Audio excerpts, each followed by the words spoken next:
بسم الله الرحمن الرحيم. سورة المائدة ركوع نمبر 6. أعوذ بالله من الشيطان الرجيم. بسم الله الرحمن الرحيم. يا أيها الذين آمنوا اتقوا الله هغه کسانو چې ایمان مراوړی دی د الله نه ویریږئ وابتغوا إليه الوسیلة او ولټوئ هغه ته وسیله وجاهدوا في سبيله او کوشش وکئ په لاره د الله کې لعلکم تفلحون د پاره دی چې تاسو فلاح بیا مومئ کامیاب شئ. ان الذين كفروا بشک هغه کسان چې کافران دي لو ان لهم ما في الارض جميعا و کچری شي د دوی د پاره هغه څه چې په ځمکه کې دي ټول و مثله معه او په شان د دې نور ورسره لیفتدوا به من عذاب یوم القیامة د پاره دی چې فدیه کې ورکړي دوی د عذاب د ورځې د قیامت نه ما تقبل منهم نو نه به قبلیږي د دوی نه ولهم عذاب علیم او د دوی د پاره عذاب دی دردناک. یریدون ان یخرجوا من النار غواړي دوی چې اوزي دوی د اور نه وما هم بخارجین منها او نه به دوی وتونکي د دې نه ولهم عذاب مقیم او د دوی د پاره عذاب دی د همیشګۍ. والسارق والسارقة فاقطعوا ایدیهما غل سړی او غله ښځه چې ده پرې کئ تاسو لاسونه د دوی دواړو جزاء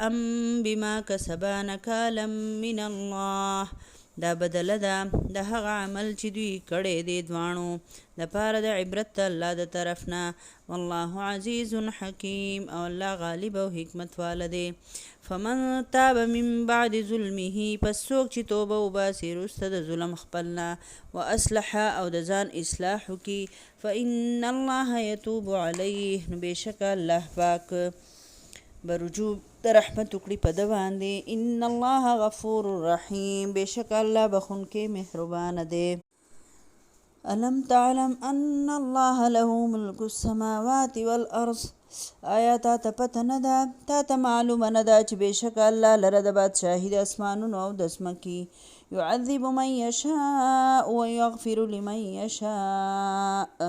عذاب ورکوي چاله چې وغواړي بخي هغه چاته چې وغواړي بخنه کوي هغه چاته چې وغواړي والله على كل شيء قدير والله په هر څیز باندې قادر دی. یا ایها الرسول لا يحزنك الذين ای رسول صلی الله علیه وسلم غمجن دی نه کی تا هغه کسان یسارعون فی الکفر چې دی کوششونه کوي په لاره د کفر کې من الذین د هغه کسانو نه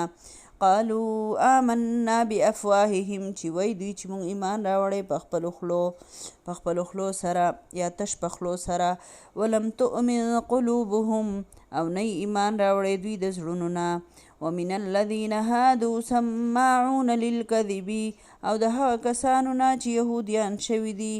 دوی ډیر اوریدونکي دي د پاره د دروغو سماعون لقوم آخرین او دوی ډیر اوریدونکي دي د قوم بل د پاره لم یأتوک نرازی تا تا یحرفون الکلمه چې بدلی خبره من بعد مواضعه رسته د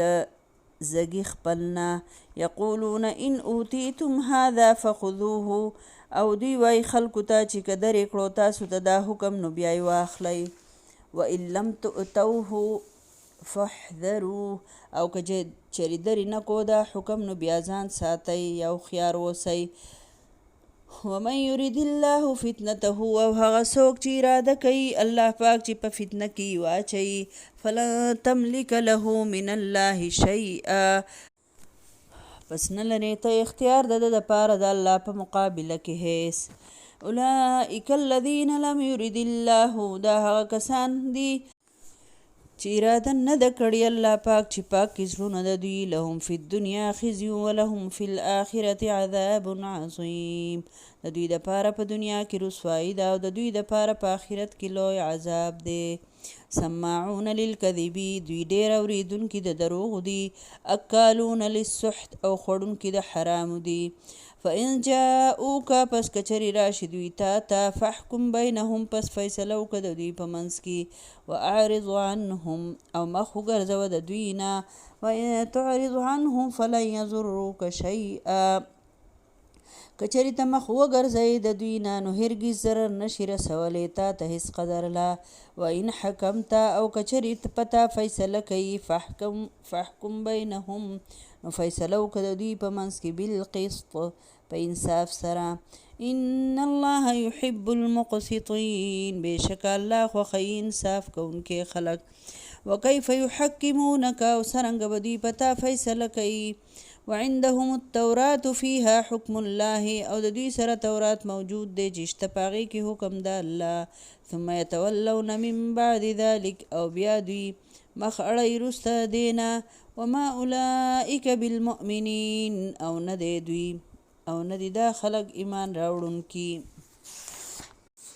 په دې رکوع کې الله رب العالمین فرمایي چې خلک چې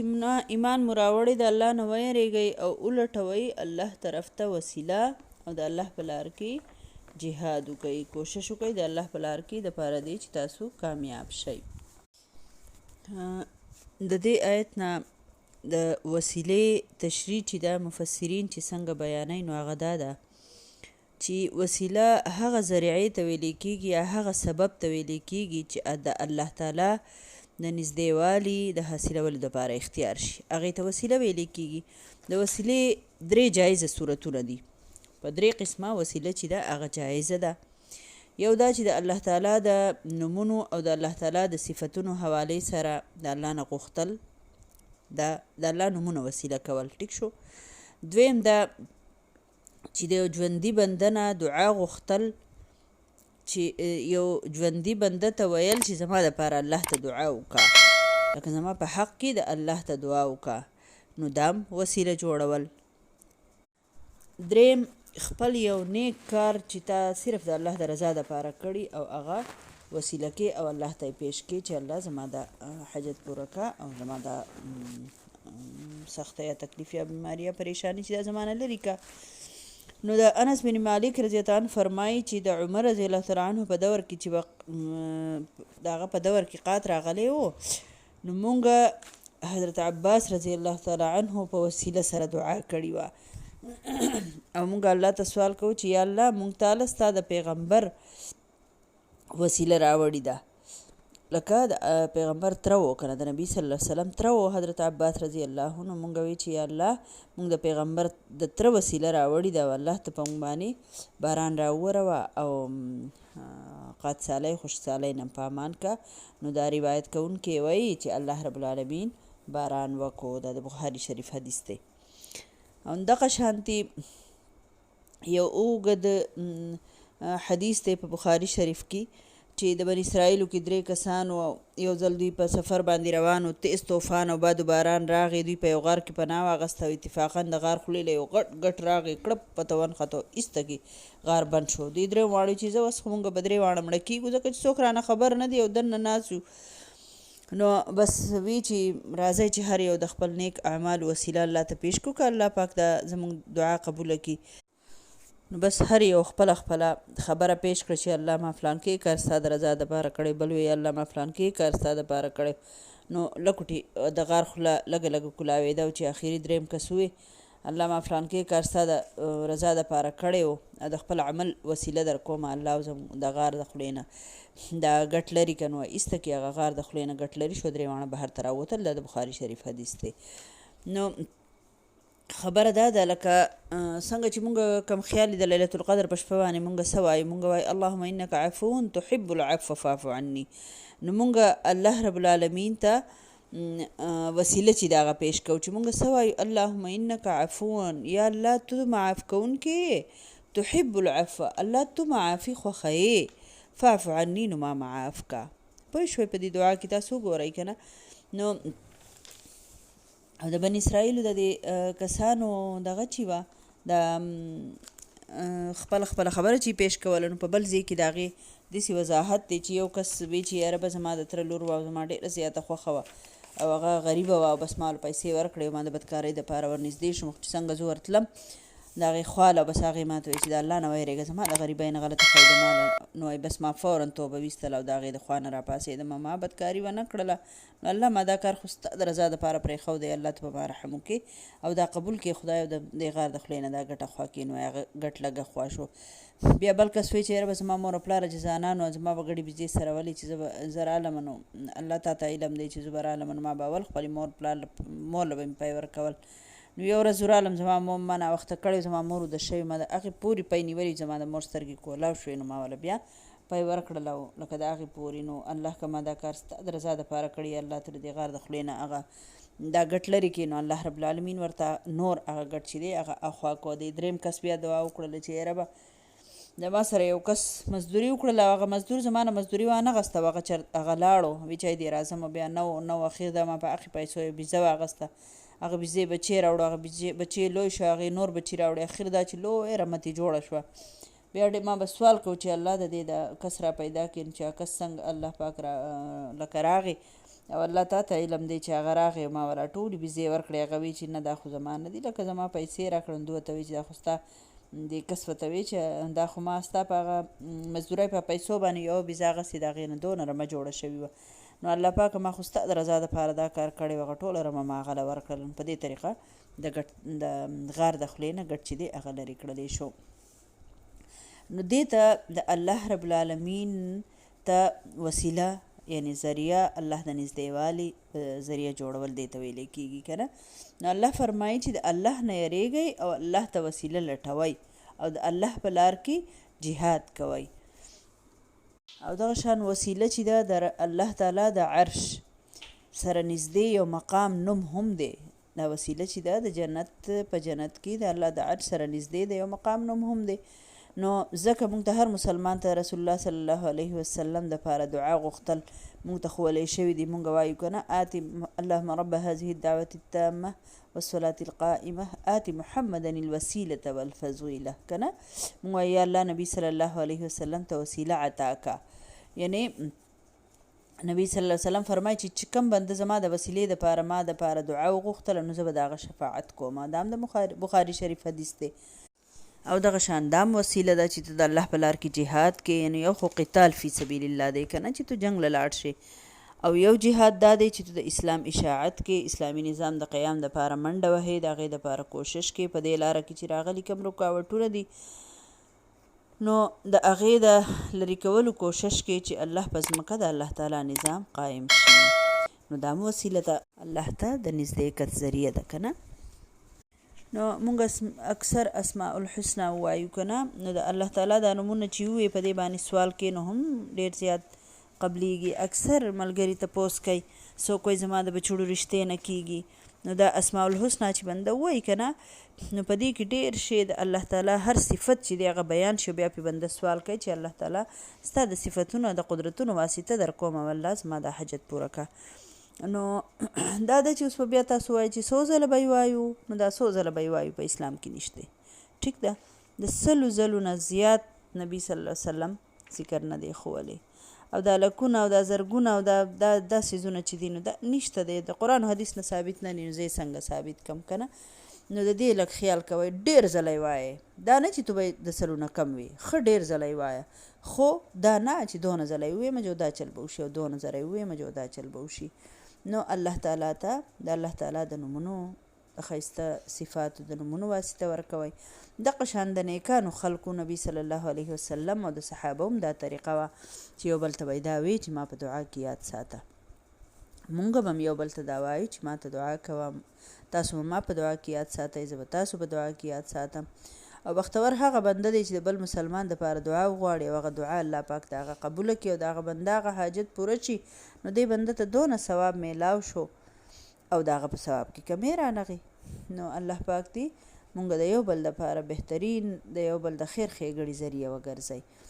نو د دې نیکانو خلکو نه دا دعا غوښتل چې دي د دې نه دا ټوله خبره خلکو جوړه کړې ده چې بیا به د پته نشته ځان لی ورته پیرو میرو دی به ورته ووایم یا څه که نه ځان لی نومونه جوړ کړي دي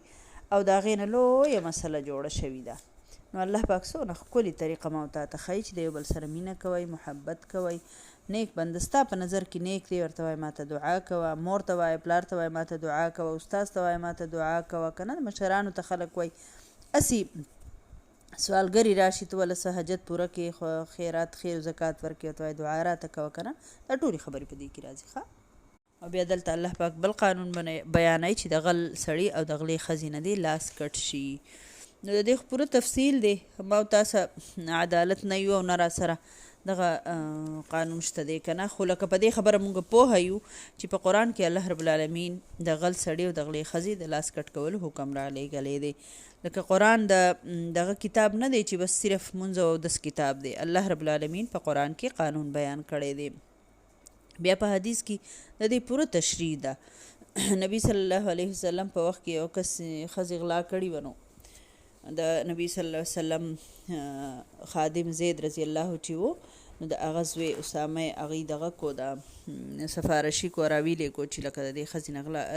لاس کټ نه شي نو نبی صلی الله علیه وسلم دومره زیات خفه شو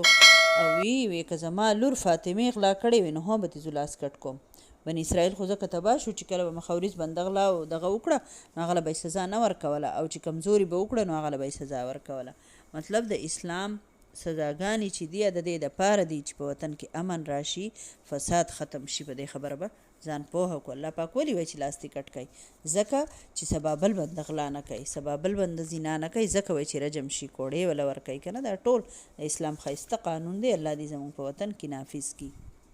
بیا الله رب العالمین د یهودیانو ذکر کوي دوی به راغلل د نبي صلی الله علیه وسلم په دغه کې مجلس کې به کېناستل د قصد به یې وي خلکو ته به بیا وي موږ په خپله ناسو الله رسول داسې داسې وویل دروغ به یې وي دغه شان به دی منافقان هم رابغلل په نبي صلی الله علیه وسلم پسې پورې به یې دروغ جوړ کړل دا یې ویلي دا یې ویلي دی الله رب العالمین فرمایي دا دومره د دروغجن قوم دی چې دوی خبره د خپل ځای نه اړوي او چې پوه به شو چې په اسلام کې په دې څه حکم دی نو ویې به چې که داسې درته ووایي خو بیا به خبره منو او که نه داسې دله در نه کړله او د رجم سزا ونه ګورئ چې بیا ځان هوښیار ساتئ بیا به پرې عمل نه کوو لکه دوی به وایي چې ګینې د دې زنا سزا چېرته بله راوباسو یو کس زنا کړې وه د دوی په یهودیانو کې غټ سړی و یهود نو دوی مقدمه راوړله چې زه نبي صلی الله علیه وسلم ته به مونږ وایو